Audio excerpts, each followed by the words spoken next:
Pada tahun 2024, berhasil mengalami lonjakan kasus virus Oropouche dengan lebih dari 7.000 orang terinfeksi dan 1 kematian yang telah dilaporkan.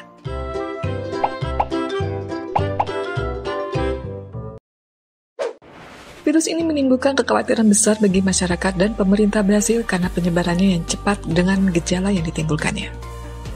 Virus Oropouche pertama kali diidentifikasi pada tahun 1955 di Trinidad dan Tobago. Nama virus ini diambil dari daerah Oropouche di Trinidad, tempat virus ini pertama kali ditemukan. Virus ini termasuk dalam famili Peribunyiaviridae dan genus Orthobunyiavirus.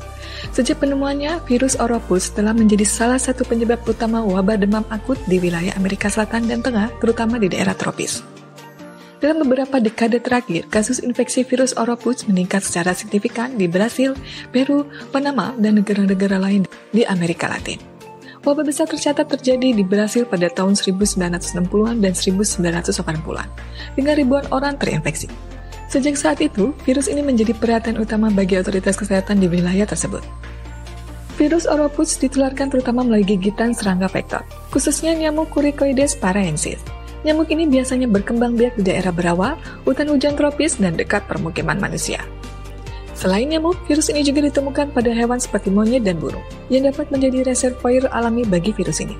Virus Oropouche merupakan virus RNA dengan 3 segmen genom yang mengkode protein-protein yang penting untuk replikasi dan virulensi virus. Struktur genom yang unik ini memungkinkan virus untuk bereplika dengan cepat di dalam sel inang dan menyebabkan gejala penyakit yang parah. Infeksi virus Oropouche biasanya ditandai dengan gejala demam akut yang muncul tiba-tiba.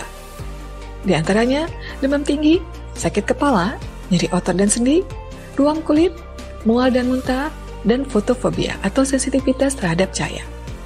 Gejala-gejala ini biasanya berlangsung selama 3 hingga 5 hari dan kemudian mereda.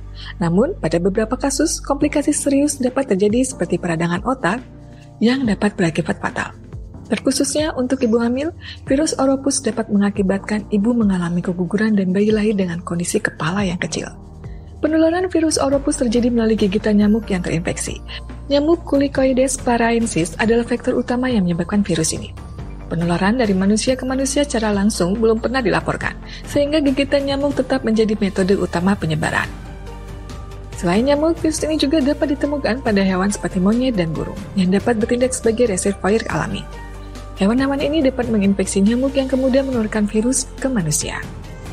Sampai saat ini tidak ada pengobatan khusus atau antivirus yang tersedia untuk mengobati antiinfeksi virus Oropouche. Pengobatan yang diberikan bersifat suportif dan bertujuan untuk mengurangi gejala serta mencegah komplikasi lebih lanjut. Beberapa langkah pengobatan yang biasanya diambil diantaranya istirahat yang cukup, hidrasi yang baik, obat penurun demam dan pereda nyeri, pengawasan medis. Pencegahan infeksi virus Oropouche terutama difokuskan pada pengendali populasi nyamuk dan menghindari gigitan nyamuk. Beberapa langkah pencegahan yang dapat dilakukan: penggunaan repelan nyamuk, memakai pakaian pelindung, menggunakan kelambu, menghilangkan tempat perkembangbiakan nyamuk, menggunakan obat nyamuk, pemasangan jaringan nyamuk di jendela dan pintu, menghindari aktivitas di luar ruangan pada waktu tertentu, dan edukasi kesadaran masyarakat. Meskipun belum ada pengobatan khusus untuk virus ini, pencegahan melalui pengendalian nyamuk dan menghindari gigitan nyamuk dapat mengurangi resiko infeksi. Penting bagi masyarakat dan pemerintah untuk bekerja sama dalam mengatasi wabah ini dan mencegah penyebaran lebih lanjut.